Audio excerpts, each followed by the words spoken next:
أعوذ بالله السميع العليم من الشيطان الرجيم. يا أيها الذين آمنوا اتقوا الله حق تقاته ولا تموتن إلا وأنتم مسلمون. يا أيها الناس اتقوا ربكم الذي خلقكم من نفس واحدة وخلق منها زوجها وبث منهما رجالا كثيرا ونساء واتقوا الله الذي تساءلون به والأرحام إن الله كان عليكم رقيبا. يا أيها الذين آمنوا اتقوا الله وقولوا قولا سديدا يصلح لكم أعمالكم ويغفر لكم ذنوبكم ومن يطع الله ورسوله فقد فاز فوزا عظيما. أما بعد فإن خير الحديث كتاب الله وخير الهدى هدى محمد وشر الأمور محدثاتها وكل محدثة بدعة وكل بدعة ضلالة وكل ضلالة في النار. قال الله سبحانه وتعالى: إنما المؤمنون إخوة فأصلحوا بين أخويكم واتقوا الله.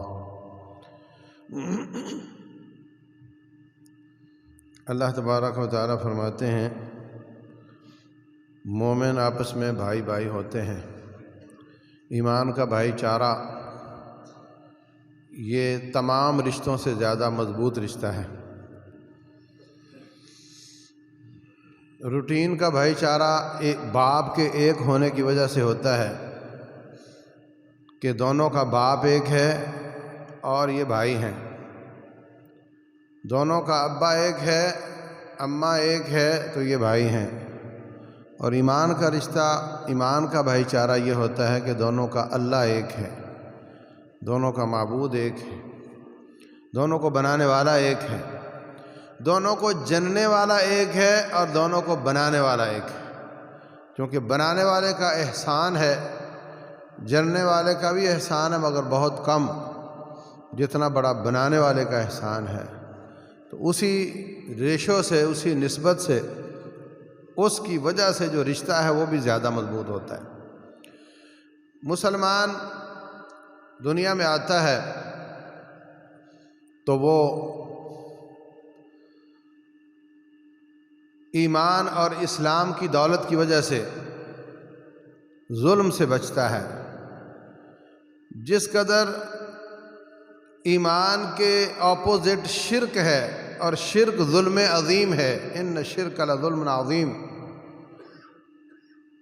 ایمان انصاف ہے، اللہ کو اللہ کا حق دینا، اور شرک ظلم ہے، اللہ کے برابر کسی اور کو سمجھنا. ایسے ہی وہ ہر قسم کے ظلم سے بچنے کی کوشش کرتا ہے. وہ کسی قسم کا ظلم ہو، ایمان والا اس سے بچنے کی کوشش کرتا ہے اور مظلوم کی مدد کرنے کی کوشش کرتا ہے. وہ مظلوم کوئی بھی ہو، کافر ہو، مسلمان ہو، پڑوسی ہو، غیر ہو، اپنا ہو، جب مظلوم ہے تو اس کی مدد کی کوشش کرتا ہے. اور یہ اپنے واجبات کو سمجھتا ہے. ایمان اور اسلام کا تقاضا ہے کہ انسان بیلنس زندگی گزارتا ہے، اپنے تمام پیپروں پر باقاعدہ برابر محنت کرتا ہے، اپنی تمام حیثیتوں کو سمجھتا ہے، اپنے تمام واجبات کو سمجھتا ہے. جو شخص چند پیپروں پہ محنت کرے اور کچھ پر نہ کرے وہ فیل ہو جاتا ہے. ایسے انسان اپنے واجبات میں کسی واجب میں بہت اچھے نمبر لے اور کسی میں جھول دکھائے تو وہ بھی فیل ہو جاتا ہے. واجبات اس کے کیا ہیں؟ حیثیتیں اس کی کیا ہیں؟ یہ باپ کی حیثیت سے بھی ہے، اولاد اس کا واجب ہے. یہ بھائی کی حیثیت سے ہے، بھائیوں کے حقوق اس پر واجب ہیں. یہ بیٹا ہے تو والدین کے حقوق اس پر واجب ہیں. یہ چاچا تایا ہے، یہ بھانجا بھتیجا ہے، تو صلہ رحمی کے حقوق اس پر واجب ہیں. صلہ رحمی اللہ تعالیٰ کا حکم ہے. اور نہیں تو یہ پڑوسی ہے. والصاحب بالجنب، پڑوسی، والجار الجنب والصاحب بالجنب وابن السبیل، عارضی پڑوسی، مستقل پڑوسی. جتنا جتنا قدر اس کے وہ زیادہ قریب ہے اسی قدر اس کے حقوق زیادہ ہیں. مستقل پڑوسی جس کی دیوار آپ کی دیوار کے ساتھ ہے، جتنا دور ہے اتنے اس کے حق کم ہیں، جتنا قریب ہے اس کے حقوق زیادہ ہیں. اور عارضی پڑوسی، جاب اکٹھی ہے، نماز اکٹھی پڑھتے ہیں، یا حج اکٹھے کیا تھا، یا جماعت ایک ہے جس کے دونوں کارکن ہیں، تو عارضی پڑوسی، مستقل پڑوسی، ان سب کے حقوق اللہ تعالیٰ نے بیان کیے ہیں.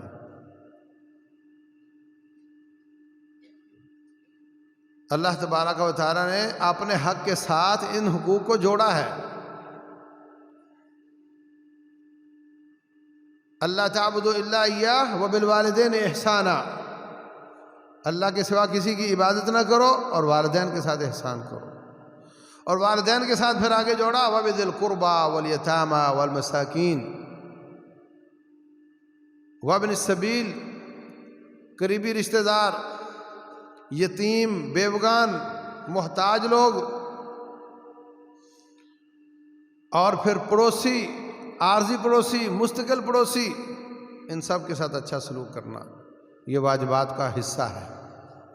رسول اللہ صلی اللہ علیہ وسلم فرماتے ہیں ما زال جبریل یوصینی فی الجار حتی ظننت انہ سیورثہم. جب بھی جبریل امین آتے مجھے کہتے پڑوسیوں سے اچھا سلوک کرنا ہے. جب بھی آتے، بار بار آتے، بار بار مجھے پڑوسیوں کے بارے میں وصیت کرتے، حتیٰ کہ مجھے یہ محسوس ہوا کہ اگلی وحی میں وہ یہ فرما دیں گے کہ جو شخص فوت ہوگا اس کا پڑوسی اس کا وارث ہوگا. اتنی زیادہ تاکید کی پڑوسیوں کے بارے میں کہ مجھے یوں لگا کہ اگلی وحی میں یہ فرما دیں گے کہ جو شخص فوت ہوگا اس کا پڑوسی اس کا وراثت کا حصہ دار ہوگا. اور پھر پڑوسیوں کا، آپ پڑوسی ہیں، بھتیجے کے آپ چاچا ہیں، چاچے کے آپ بھتیجے ہیں، یہ سب آپ کی حیثیتیں ہیں، یہ سب آپ کے حقوق ہیں، یہ سب آپ کے پیپر ہیں، یہ سب آپ کے واجبات ہیں. اس کے بعد آپ مسلمان ہیں، اس کے بعد آپ انسان ہیں.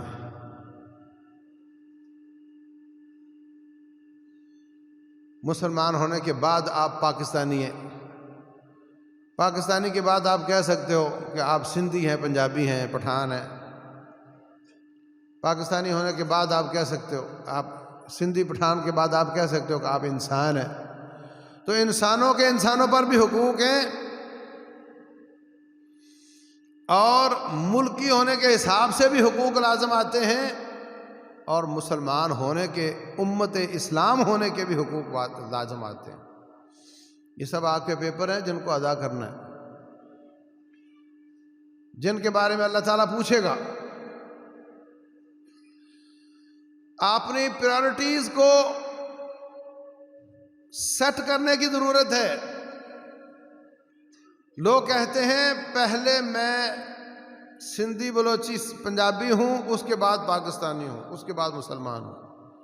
یہ ترتیب درست نہیں ہے.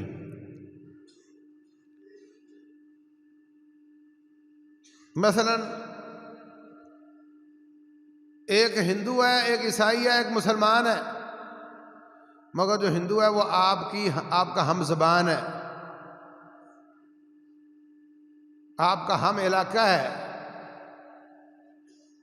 اور جو مسلمان ہے وہ آپ کے ملک کا نہیں ہے، اور عیسائی آپ کا ہم زبان نہیں مگر آپ کے ملک کا ہے. تو حسن سلوک کا سب سے زیادہ حقدار کون ہوگا؟ اگر تو آپ کو اللہ نے وسعت دی ہے سب کا تعاون کر سکتے ہو سب کا کرو، لیکن اگر آپ کے پاس دینے کے لیے ایک روٹی ہے تو سب سے زیادہ اس کا حقدار آپ کا مسلمان بھائی ہے۔ یہ ترجیحات سیٹ کرنا ہر مسلمان پر لازم ہے،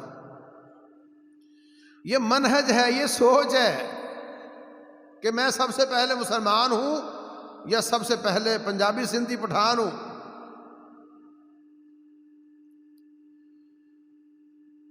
تو میرے عزیز بھائیوں، اللہ تبارک و تعالیٰ کی وجہ سے جو تعلق ہے وہ اسلام کا تعلق ہے، اللہ کی وجہ سے جو تعلق ہے وہ ایمان کا تعلق ہے۔ ملکی غیر ملکی پنجابی پٹھان سندھی یہ اللہ کی وجہ سے تعلق نہیں ہے، یہ علاقے اور زبان کا تعلق ہے، اور آپ علاقے اور زبان کو ترجیح دیں گے تو پھر ایمان کو پیچھے کریں گے۔ اگر آپ ایمان کو آگے رکھیں گے تو رب رحمان کو آگے رکھیں گے، اللہ کو ترجیح دیں گے، کیونکہ یہ تعلق اس کی وجہ سے ہے۔ تو عزیز بھائیوں، یہ سب کے سب واجبات ہیں، مسلمان اس بنیاد پر ہی آگے بڑھے تھے، اس بنیاد پر ہی انہوں نے لڑائیاں لڑی تھیں، اس بنیاد پر ہی جہاد کیا تھا،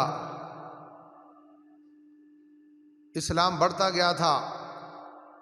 بدر کا میدان تھا، مصعب بن عمیر رضی اللہ تعالیٰ عنہ کا بھائی دشمنوں کی طرف سے لڑنے کے لیے آیا ہوا تھا، اس کو صحابہ کرام نے پکڑ لیا، پاس سے گزرتے ہوئے کہتے ہیں اس کو اچھی طرح باندھو، اس کی ماں بڑی پیسے والی ہے، پیسے بڑے دے گی۔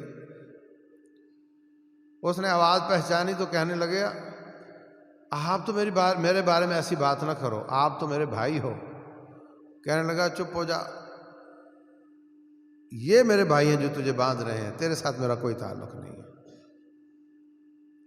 یہ ہے ایمان، اس کو ایمان کہتے ہیں۔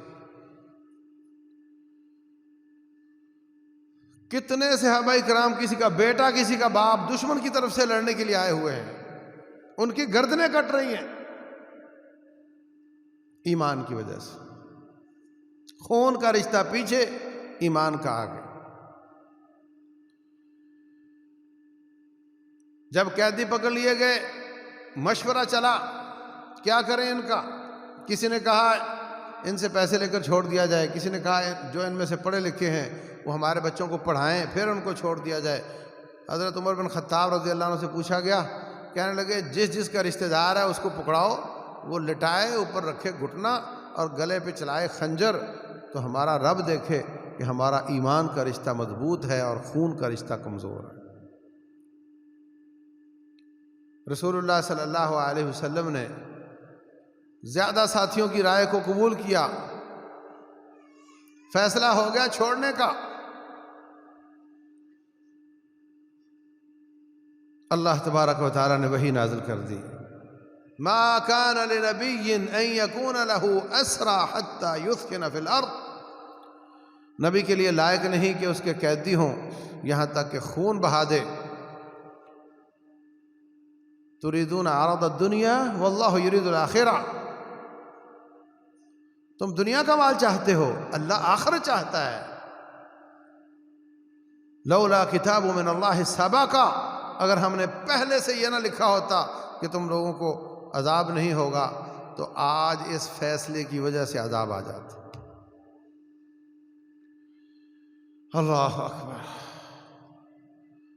70 پکڑ لیے، 70 قتل کر دیے، 313 1000 سے بھڑ گئے، نہ ہتے کنگلے، نہ پہننے کے لیے کپڑے پورے ہیں، نہ سواری کے لیے سواری ہے، نہ لڑنے کے لیے تلوار ہے، نہ بچنے کے لیے ڈھال ہے، پھر بھی 1000 پر اللہ کے فضل سے غالب آ گئے۔ اس وقت تو ان کو انعام دینے کا وقت ہے، اب تو ان کی سستیاں کوتاہیاں معاف ہیں، لیکن اللہ تبارک و تعالیٰ نے اس موقع پر ان کی پکڑ کی۔ رسول اللہ صلی اللہ علیہ وسلم رو رہے ہیں، صحابہ کرام بھی رو رہے ہیں۔ عمر بن خطاب آئے، کہنے لگے حضرت مجھے بھی بتائیں کیا ہوا؟ کہا اگر میں نے اللہ کے عذاب کو اس باغ کی دیوار تک آتے ہوئے دیکھا ہے، اگر آگے بڑھتا تو کوئی نہیں بچتا تھا سوائے چند ایک۔ تو ایمان کا رشتہ مسلمان کا مضبوط ہونا چاہیے، باقی ساری نسبتیں کمزور ہونی چاہیے ایمان کے تعلق سے، اور اسی بنیاد پر مظلوم کی مدد کرنا، اسی بنیاد پر کمزور کا تعاون کرنا،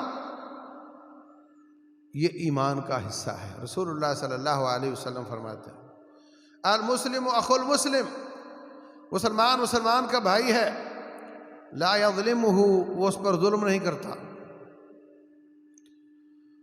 ولا یخذلہ، جب اس پر ظلم ہو رہا ہو تو یہ دیکھ کر پاس سے گزر جائے، ایسا نہیں ہو سکتا۔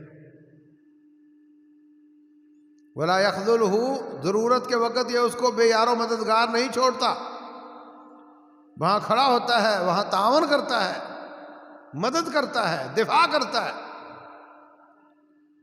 ولا یسلمہ، اپنے ہاتھ سے پکڑ کر بھائی کو دشمن کے حوالے نہیں کرتا۔ اور فرمایا مثل المؤمنین فی توادہم وتراحمہم وتعاطفہم، مسلمانوں کی آپس میں محبت کی مثال، آپس میں لطف و کرم کی مثال، آپس میں ایک دوسرے کے تعاون کرنے کی مثال، کمثل الجسد، ایک انسان کے جسم کی طرح ہے، اذا اشتکا منہ عضو، جب اس کا کوئی حصہ، جسم کا کوئی کنارہ اس کو تکلیف آتی ہے، تداعی لہ سائر الجسد بالسہر والحمى، ساری رات پورے جسم کو نیند نہیں آتی اور صبح اٹھتا ہے تو بخار ہو چکا ہوتا ہے۔ انگوٹھے پر دانہ نکلا ہے، آنکھیں نہیں سو رہی، آنکھیں سو نہیں رہی، سارے جسم کو بخار ہو گیا۔ آنکھوں تمہارا کیا مسئلہ ہے؟ تکلیف تو انگوٹھے پر ہے، پاؤں کے انگوٹھے پر، تم کیوں نہیں سو رہی؟ وہ کہیں گی ٹھیک ہے لیکن جسم تو ایک ہے۔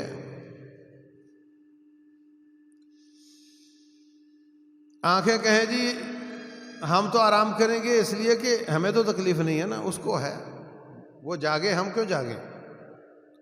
سارا جسم کہے ہم ٹھیک رہیں گے، وہ بیمار ہے تو رہے، لیکن نہیں، بخار سب کو آ جائے گا، بخار آئے گا، کھانا چھوٹ جائے گا، نیند ختم ہو جائے گی، اگلے دن جاب پر نہیں جائے گا۔ مجھے بخار ہو گیا، میرے پاؤں کے انگوٹھے پہ دانہ نکلا تھا، مجھے بخار ہو گیا، آج میں کام پر نہیں آ سکتا۔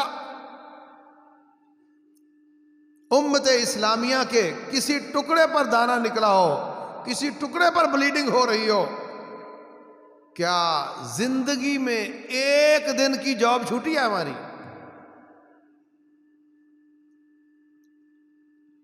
زندگی میں افغانستان میں 40 سال مسلمان کٹتے رہے، کشمیر میں 70 سال سے مسلمان کٹ رہے ہیں، لیکن کیا اس کی وجہ سے ایک دن کی جاب چھوٹی ہماری کہ آج میں نہیں جا رہا اس لیے کہ مسلمانوں پہ بڑا ظلم ہو رہا ہے؟ نہیں، ایسا نہیں ہے، اور بلا وجہ جاب چھوڑنے کا فائدہ بھی نہیں ہے۔ بات تو کام کرنے کی، تعاون کرنے کی، تعاون کرنے کے لیے جاب چھوٹنی چاہیے۔ تعاون کوئی نہ کیا جائے تو جاب پہ نہ جائے، گھر بیٹھا رہے، اس کا تو کوئی فائدہ نہیں۔ میرے عزیز بھائیوں،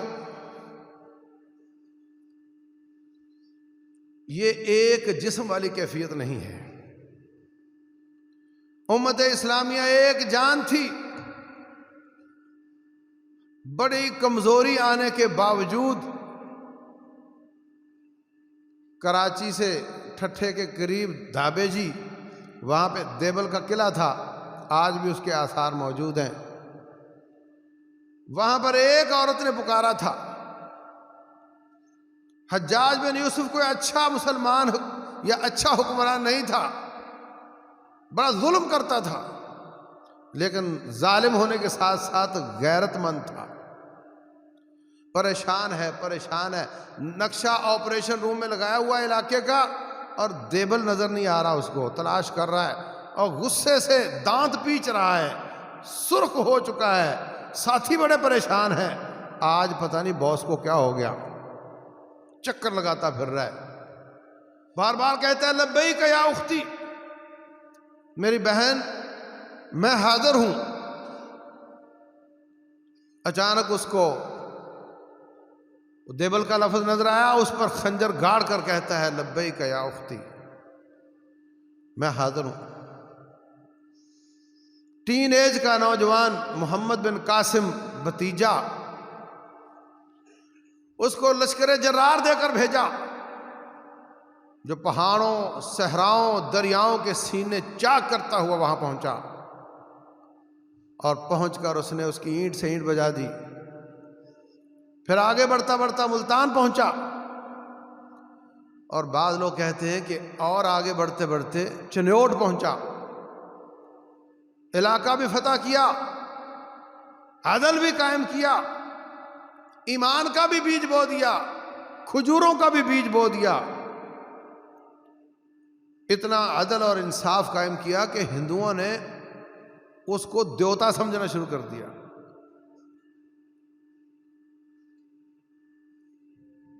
اور اموریہ کے قلعے سے ایک عورت کی آواز آئی، واہ معتصمہ،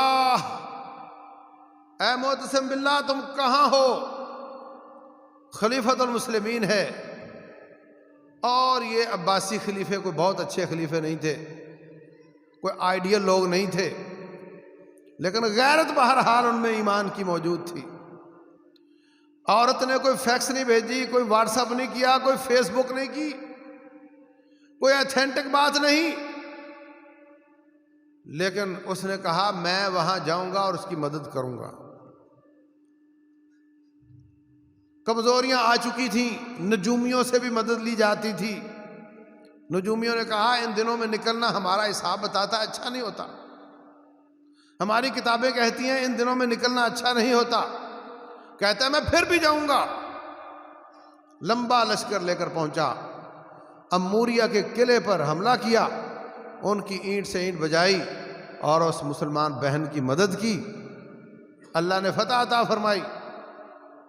پھر شاعروں نے اس کی مدح سرائی کی، اس کے حق میں نظمیں لکھیں، السیف اصدق انباء من الکتب فی حدہ الحد بین الجد واللعب، کہتا ہے نجومیوں کی کتابیں جھوٹ بولتی ہیں، معتصم باللہ کی تلوار سچ بولتی ہے۔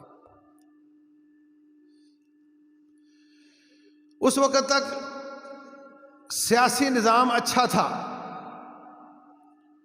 مسلمان جدھر چاہتے منہ کرتے، علاقہ فتح کرتے، وہاں اسلام کا غلبہ ہو جاتا۔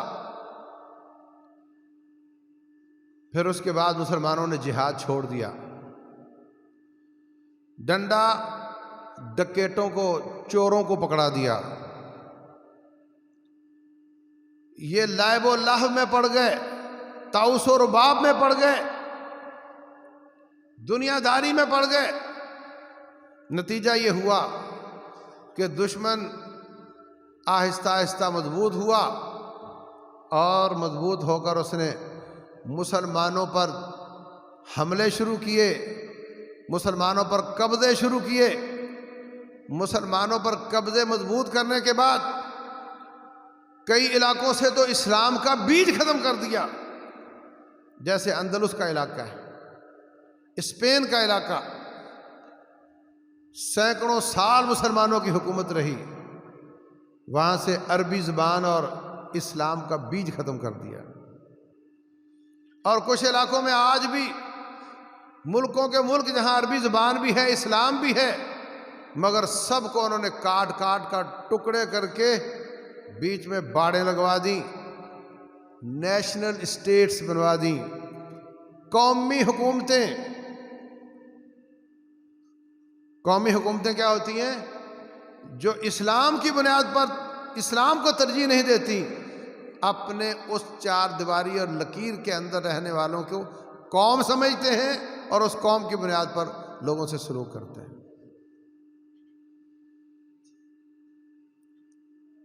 ترجیح ختم ہو گئی ایمان کی اور اسلام کی۔ اب مسئلہ یہ بن گیا کہ میرا ملک وہ اس کا ملک، برما میں مسلمانوں پر ظلم ہو تو وہ ان کا ملک ہے، کشمیر میں ظلم ہو تو وہ ان کا ملک ہے، افغانستان میں ظلم ہو تو وہ ان کا ملک ہے، میرا ملک الگ ہے، میرے مفادات الگ ہیں، میرا تیل بکتا ہے، ہندوستان خریدتا ہے، اس لیے میں اس کے خلاف آواز نہیں اٹھا سکتا، یہ میرا مفاد ہے۔ یہ قومی حکومتیں ہیں، اسلام کو پس پشت ڈال کر اپنے آپ کو، اپنی قوم کو، اپنی زبان کی وجہ سے، علاقے کی وجہ سے، ملک کی وجہ سے ان بنیادوں کو آگے رکھنا اور ایمان اور اسلام کی بنیاد کو پیچھے رکھنا، اور اس کا نتیجہ آج آپ دیکھ لیں۔ ترکی کہہ رہا ہے کہ میں اسرائیل کو اس نے پہلے دن سے تسلیم کیا ہوا ہے، کہتا ہے ہم ان کے ساتھ تجارتوں کو بڑھائیں گے، ہم ان کے ساتھ بڑے اچھے، اور عن قریب وہ ایک دوسرے کا وزٹ بھی کرنے جا رہے ہیں۔ کیوں؟ اب فلسطینیوں پہ ظلم ختم ہو گیا کیا؟ جہاں جہاں بھی مسلمانوں پہ ظلم ہو رہا ہے، پوری دنیا کے مسلمانوں کے آپس کے تعلقات، مسلمانوں کے اوپر ظلم کی وجہ سے کوئی فرق نہیں پڑتا۔ جہاں بھی ظلم ہو رہا ہے، مسلمان ان سے ظالموں سے تعلق رکھتے ہیں اپنے مفادات کی بنیاد پر، اپنے ملک کی مفادات کی بنیاد پر، اس بنیاد پر نہیں کہ تو مسلمانوں پہ ظلم کر رہا ہے۔ یہ بنیاد ختم ہو گئی، یہ ایمان کا قتل ہے، کیونکہ مسلمان سے تعلق ایمان کی وجہ سے ہوتا ہے۔ ہم کشمیر کے لیے کیا کرتے ہیں؟ جی ہم ان کے لیے اخلاقی مدد کرتے ہیں، واہ، ہم ان کو اخلاقی مدد دیں گے، ہم ان کی آواز اٹھائیں گے، تو کوئی شک نہیں کہ آواز اٹھانا بھی کام ہے، مگر کیا آپ کا اتنا ہی واجب ہے؟ رسول اللہ صلی اللہ علیہ وسلم فرماتے ہیں من رآ منکم منکرا فلیغیرہ بیدہ، جو منکر دیکھے، بغاوت دیکھے، زیادتی دیکھے، ظلم دیکھے، وہ ہاتھ سے روکے۔ فمن لم یستطع فبلسانہ، ہاتھ سے نہیں روک سکتا تو زبان سے روکے۔ فإن لم یستطع فبقلبہ، اگر زبان سے بھی نہیں روک سکتا تو دل سے برا جانے، وذالک اضعف الایمان، یہ سب سے کمزور ایمان ہے۔ دل سے برا جاننا کمزور ایمان ہے، زبان سے برا کہنا اس سے اچھا ایمان ہے، اور ہاتھ سے روکنا یہ سب سے اعلیٰ ایمان ہے۔ تو میرے عزیز بھائیوں، ملک کو معیشت کے حساب سے ایسے کیپچر کر لیا گیا ہے کہ یہ اپنے فیصلے خود کر ہی نہیں سکتے۔ کافر ملک اپنا ایسا ایکا کر کے بیٹھے ہوئے ہیں اور اس پر دباؤ ڈالتے ہیں، یوں کرو، یہ نہیں کرو گے تو ہم آپ کو بلیک کر دیں گے، آپ کو گرے کر دیں گے، گرے سے نہیں نکلنے دیں گے۔ یہ سب حالات کیوں ہیں؟ اس لیے کہ ہمارے پاس کھیلنے کے پتے تھوڑے ہیں، اور وہ کیوں ہیں؟ دین سے دوری ہے۔ اگر دشمن کو پتا ہو کہ یہ مسلمان غیرت کا، ایمان کا جذبہ لے کر کھڑے ہوں گے اور ان کی حکومتیں ان کو منع نہیں کریں گی اور یہ نکلیں گے اور مسلمانوں کی مدد کریں گے، سب دفاعی پوزیشن میں آ جائیں گے، سب دفاعی پوزیشن میں آ جائیں گے کہ ان سے بچو، بتاؤ تمہیں کیا چاہیے، ان کے خلاف ہم تمہاری مدد کرتے ہیں، ان کو روکو۔ لیکن حقیقت یہ ہے، نہ ہم اٹھنے کے لائق ہیں اور نہ کوئی ہمیں اٹھنے دیتا ہے۔ یہ صرف پاکستان کی بات نہیں کر رہا، میں پوری امت اسلامیہ کی بات کر رہا ہوں۔ جتنے مسلمان عربوں کے دباؤ میں ہیں، اگر وہ خود عیاش نہ ہوتے، خود میدانوں میں لڑنے والے ہوتے، تو ان کو اس بات کا خوف نہ ہوتا کہ ہماری عوام کھڑی ہوگی تو ہمیں پریشان کر دے گی، اور وہ سب کو کھڑا کرتے، دشمن ہاتھ جوڑ کر کھڑا ہو جاتا کہ ان کو روکو، ہم آپ کے سارے مطالبے ماننے کے لیے تیار ہیں۔ وہی بات جو عہد نبوت سے چلتی آئی، فرمایا رسول اللہ صلی اللہ علیہ وسلم نے ایک وقت آئے گا اذا اخذتم اذناب البقر، جب تم گائے کی دم پکڑ لو گے۔ ان بچوں نے تو نہیں دیکھا، بزرگوں نے دیکھا ہوگا، جب بیل چلتا ہے، ہل چلاتا ہے تو اس کی دم کو پکڑ کر اس کو ہانکا جاتا ہے۔ جب تم بیل کی دم پکڑ لو گے، وَرَضِيتُم بِالزَّرْعِ، کھیتی باڑی پہ راضی ہو جاؤ گے، وَتَبَايَعْتُم بِالْعِينَةِ، سودی سلسلے شروع کر لو گے، وَتَرَكْتُمُ الْجِهَادِ، جہاد کو چھوڑ دو گے، صلی اللہ علیکم ذُلًّا، اللہ تمہیں ذلیل کرے گا۔ پھر کیا ہوگا؟ وہ ذلت کیسے ختم ہوگی؟ فرمایا لا ينزعه عنكم حتى ترجعوا الى دينكم، وہ ذلت ختم نہیں ہوگی جب تک تم دین کی طرف واپس نہیں آ جاتے۔ نمازیں تو پڑھ ہی رہے تھے، روزے تو رکھ ہی رہے تھے، حج پہ تو اتنا رش ہے کہ ان کو روکنا پڑتا ہے۔ کون سے دین کی طرف واپس آؤ گے؟ وہی جو چھوڑ کر ذلت ہوئی ہے، اسی دین کی طرف واپس آؤ گے۔ یہاں رسول اللہ صلی اللہ علیہ وسلم نے جہاد فی سبیل اللہ کو دین کہا ہے۔ اور دوسری روایت میں فرمایا ایک وقت آئے گا تتکالب علیکم الامم کما تتکالب الآکلۃ علی قصعتها، تم پر امتیں ایسے ٹوٹ پڑیں گی جیسے بھوکے بھنے ہوئے گوشت پر ٹوٹ پڑتی۔ بھنی ہوئی بوٹی کبھی بولی ہے کہ تم مجھے کیوں ادھیڑ رہے ہو، کیوں جگیڑ رہے ہو؟ ایسے مسلمان چپ ہوں گے، ان کو لوگ ادھیڑ رہے ہوں گے۔ ایک ساتھی کہتا حضرت بڑے تعجب کی بات ہے، مسلمانوں کا یہ حال ہو جائے گا، اَوَ مِن قِلَّةٍ یَوْمَئِذٍ یا رسول اللہ، کیا اس وقت ہم قلیل ہوں گے، قلت میں ہوں گے؟ فرمایا نہیں، بل انتم یومئذ کثیر، اس وقت تم بہت زیادہ ہوگے، ولیکن غثاء، ان کا غثاء السیل، تم ایسے ہوگے جیسے سیلاب کے آگے تنکے بہتے ہوئے چلے جاتے ہیں۔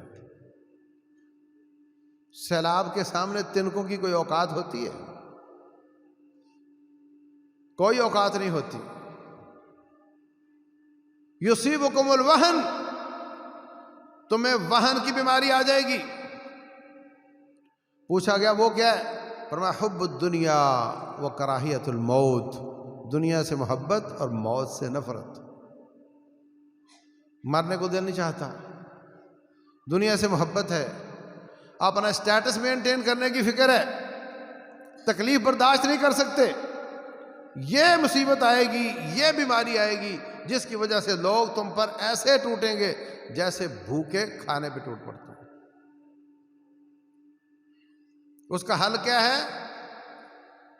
شہادت سے محبت کرو، سادہ رہنا سیکھو۔ تو میرے عزیز بھائیوں، یہ بھی ہمارے واجبات میں سے ہے کہ ہم امت کے مظلوموں کا حق ادا کریں۔ رسول اللہ صلی اللہ علیہ وسلم دیکھتے ہیں مکہ میں کہ بلال رضی اللہ تعالیٰ عنہ کو تپتے صحراؤں میں گھسیٹا جاتا ہے، الٹا لٹا کر اوپر دہکتے ہوئے کوئلے رکھ دیے جاتے تھے، جس سے وہ جسم کے اندر گھس جاتے اور چربی پگھل کر وہ کوئلے بجھ جاتے۔ صحابہ کرام کے بچے بعد میں حضرت بلال کی کمر میں وہ جو گڈھے بنے ہوئے تھے، کھڈے، اس میں انگلیاں ڈال ڈال کر کھیلا کرتے تھے۔ حضرت عمار رضی اللہ تعالیٰ عنہ اور ان کے گھر والوں کو تکلیفیں دی جاتی، لیکن آپ کچھ نہیں کر سکتے تھے، آپ کے پاس کوئی طاقت نہیں تھی، تو کیا فرماتے؟ صبراً یا آل یاسر، اے یاسر کے گھر والوں صبر کرو، اللہ بڑا اجر دے گا۔ بلال رضی اللہ تعالیٰ عنہ کو صبر کی تلقین کرتے، جلوتوں خلوتوں میں ان کے لیے دعائیں کرتے۔ ہجرت کر کے چلے گئے مدینہ، وہاں پہ آپ قنوت کرتے اور کہتے یا اللہ ولید بن ولید کو نجات عطا فرما، یا اللہ فلاں بن فلاں کو نجات عطا فرما، جو مکہ میں ظلم کی چکی میں پس رہے ہیں ان کا نام لے لے کر آپ فرماتے یا اللہ ان مظلوموں کی مدد فرما۔ جب طاقتیں نہ ہوں تو نبوی طریقہ یہ ہے مظلوم کی مدد کا کہ ان کو یاد رکھیں، ان کے لیے دعائیں کی جائیں، اگر کوئی شکل ان کی مدد کی ہو تو مدد بھی کی جائے۔ اور جب اللہ تعالیٰ قوت دے دے تو پھر ان کی اخلاقی مدد نہ کی جائے بلکہ باقاعدہ آگے بڑھ کر ان کی مدد کر کے مظلوم کو ظالم کے پنجے سے چھین لیا جائے۔ مظلوم اس مسلمان ہو تو یہ تو بڑی بات ہے، مظلوم کافر تھا، بنو خزاعہ پر بنو بکر اور مکے والوں نے حملہ کیا، مکے والے بھی کافر، بنو خزاعہ بھی کافر، بنو بکر بھی کافر۔ لیکن صلح حدیبیہ کے بعد بنو خزاعہ نے نبی صلی اللہ علیہ وسلم کے ساتھ معاہدہ کر لیا تھا، دفاعی معاہدہ کر لیا تھا، اور بنو بکر وہ مکے والوں کے ساتھ تھا۔ ان دونوں نے مل کر نبی صلی اللہ علیہ وسلم کے ساتھی بنو خزاعہ کافر پر حملہ کیا، ان کے لوگوں کو قتل کیا، ان کا مال لوٹ لیا۔ وہ روتے روتے آ گئے مدینہ میں، آ کر کے نبی صلی اللہ علیہ وسلم سے فریاد کی۔ آپ نے یہ نہیں فرمایا کہ ہاں بات تو ہوئی تھی مگر دیکھو تم کافر نجس ہو، مشرک نجس ہو، اور میرے صحابہ کرام پاک باز ہیں اور ان کو میں تمہارے لیے کٹوا دوں، یہ نہیں کہا، بلکہ فرمایا ہاں ہاں میں تمہاری مدد کے لیے آ رہا ہوں۔ 10,000 کا لشکر لے کر مکے پر اور بنو بکر پر حملہ کر دیا، اور یہ اس بنو خزاعہ کے ظلم کے بدلے کے لیے حملہ کیا تھا، جس کے نتیجے میں اللہ تعالیٰ نے مکے کو فتح فرما دیا۔ تو عزیز بھائیوں، ہمارے کرنے کے کام کیا ہیں؟ سہل پسندی سے نکلو، یاد رکھو وَتِلْكَ الْأَيَّامُ نُدَاوِلُهَا بَيْنَ النَّاسِ، دن گھومتے رہتے ہیں، رکتے نہیں ہیں، یہ پت جھڑ لگتی رہتی ہے، آج کشمیر میں ہے تو کل کہیں اور ہوگی، آج وہاں ہے تو کل کہیں اور ہوگی، کل افغانستان میں تھی تو کہیں اور ہوگی۔ وَإِن مِّن قَرْيَةٍ إِلَّا نَحْنُ مُهْلِكُوهَا قَبْلَ يَوْمِ الْقِيَامَةِ أَوْ مُعَذِّبُوهَا عَذَابًا شَدِيدًا۔ اللہ فرماتے ہیں ہر بستی کو ہم ایک ایک بار ضرور تباہ کریں گے، کم از کم ایک بار ہر بستی کو تباہ کریں گے۔ اور اللہ تعالیٰ نے مطلب ایسے نہیں کہ بلا وجہ کریں گے، لوگوں کے ظلم اور لوگوں کے ظلم پر خاموش ہونے کی وجہ سے ہوگا۔ رسول اللہ صلی اللہ علیہ وسلم فرماتے ہیں جس کے سامنے مسلمان کی بے عزتی کی جا رہی ہو یا اس پر ظلم کیا جا رہا ہو، اس کو قتل کیا جا رہا ہو، اور وہ کوئی مسلمان اس کو دیکھے اور اس کی مدد نہ کرے، اللہ قیامت والے دن جب یہ شدید پریشان ہوگا اس وقت اس کی مدد نہیں کرے گا۔ اور جو شخص کسی کی مظلومیت کی حالت میں اس کی مدد کرتا ہے، اللہ تعالیٰ اس کی دنیا میں بھی مدد فرمائے گا، آخرت میں بھی مدد فرمائے گا۔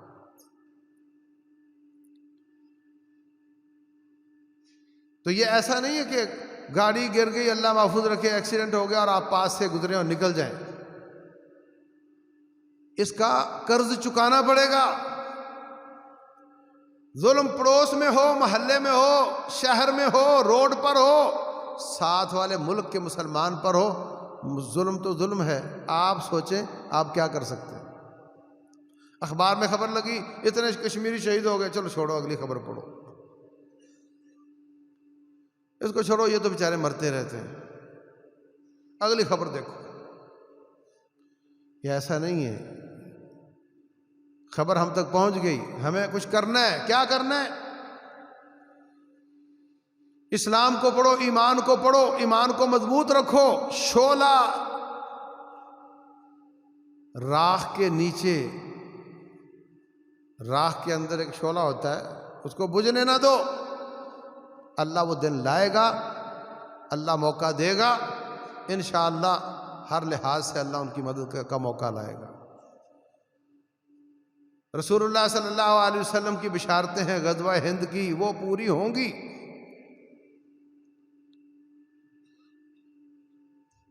نمبر 2، اپنے آپ کو مضبوط رکھو، اپنے جسم کی حفاظت کرو، اپنے جسم کو مضبوط کرو۔ اس لیے نہیں کہ یہ تیرا جسم ہے، اس لیے کہ امت اسلامیہ کے ایک فرد کا جسم ہے۔ یہ تیرا جسم نہیں، یہ امت اسلامیہ کے ایک فرد کا جسم ہے۔ سختیاں جھیلنے کے اپنے آپ کو قابل بناؤ، سہولتیں کم کرو، اپنے آپ کو مشکلات میں برداشت کرنے کے قابل بناؤ۔ نہ تو ہم یہ کہتے ہیں صوفیوں کی طرح ایک ٹانگ پہ کھڑے ہو کر چلے کاٹو، کھانا دانا بند کرو، اور نہ ہم یہ کہتے ہیں کہ بڑھتے ہی چلے جاؤ، بڑھتے ہی چلے جاؤ، کہ آپ کا چلنا ہی مشکل ہو جائے، ہر بات مشینوں کے ساتھ ہو، بلکہ اپنے آپ کو سخت جان بناؤ کہ اللہ ایسا مظلوم کی مدد کا موقع لائے تو پھر ہم کچھ کرنے کے لائق ہوں۔ نمبر 3، اپنے آپ کی اور اپنے بچوں کی ذہن سازی کرو، بھولنے نہ دو ان کو سبق۔ اللہ فرماتے ہیں فَمِنْهُمْ مَنْ قَضَىٰ نَحْبَهُ وَمِنْهُمْ مَنْ يَنْتَظِرُ مِنَ الْمُؤْمِنِينَ رِجَالٌ صَدَقُوا مَا عَاهَدُوا اللَّهَ عَلَيْهِ۔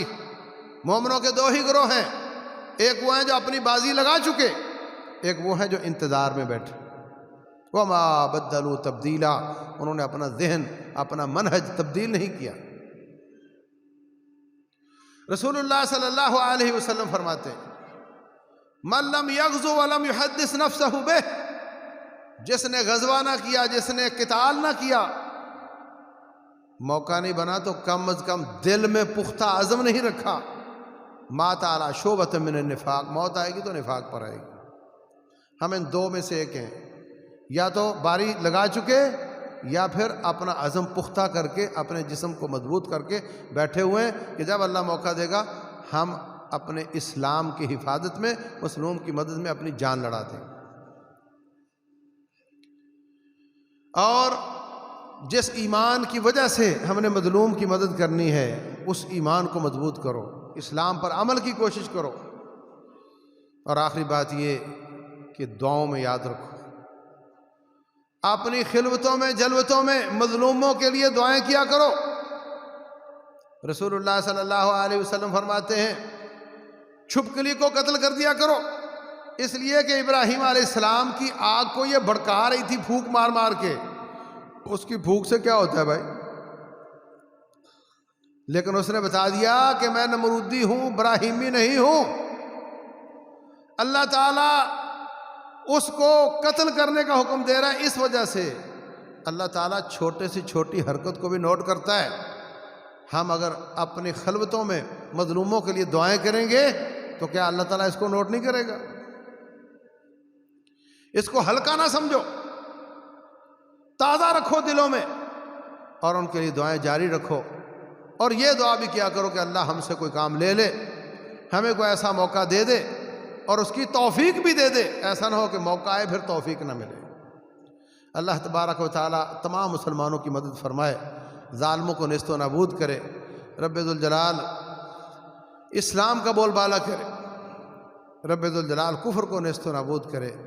اللہ تعالیٰ وہ دن دکھائے کہ ہمارے اس ملک میں بھی قرآن کا غلبہ ہو، اللہ تعالیٰ وہ دن دکھائے کہ مظلوم کو اللہ تعالیٰ اوپر لائے، ان کو غالب کرے۔ اللہ عمل کی توفیق دے، وما علینا۔